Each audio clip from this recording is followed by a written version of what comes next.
Heavy heart के साथ बयान कर रहा हूँ। जी शोएब। अच्छा जी, बात ये कि ईद अब बच्चों की ईद होती है।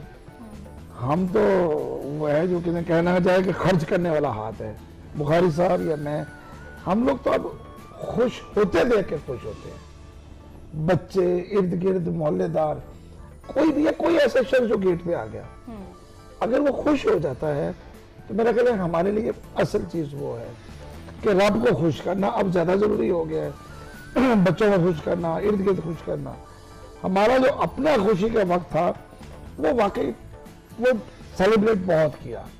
अल्लाह का शुक्र, एहसान है, अच्छी तरह असल में शोएबुद्दीन जो कहना चाह रहे हैं वो ये है कि जो लेगेसी हमको अपने पेरेंट्स से मिली, जिस तरह वो हमारी खुशियों के लिए सब कुछ करते थे, वो जिम्मेदारी अब हम पर आन पड़ी है।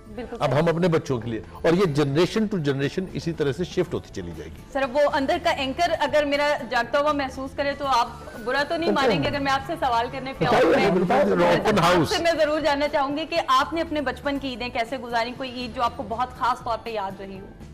देखिए, मैंने अपनी जिंदगी की सारी ईदें वैसे तो घर गुजारी हैं, लेकिन एक ईद मैंने बाहर गुजारी है, और वो कि मैं था प्रोफेशनल साइन में पढ़ी, लेकिन मैंने वो गुजारी थी ईरान में।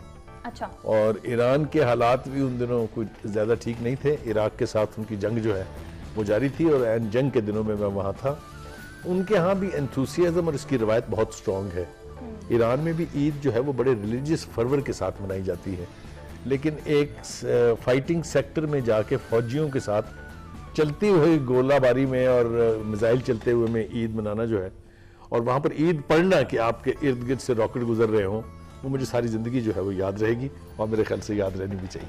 बिल्कुल सही। और शोएब साहब, यही सवाल अगर मैं आपको पास करूं? मेरे से मैं सिर्फ 19 साल पहले शर्त यह है कि सच बोलेंगे, अगर नहीं बोलेंगे तो मैं तो महसूस हूँ। लेकिन मैंने 19 साल की उम्र तक अपने वालिदैन के साथ, अपने चचा ताया सबके साथ ईदें मनाई, और इससे ज्यादा खुशी मैं देख नहीं सकता। हम लोग इकट्ठे रहते थे, ताया घर था, पुपिया घर था, हम थे, बड़े ताया जी थे।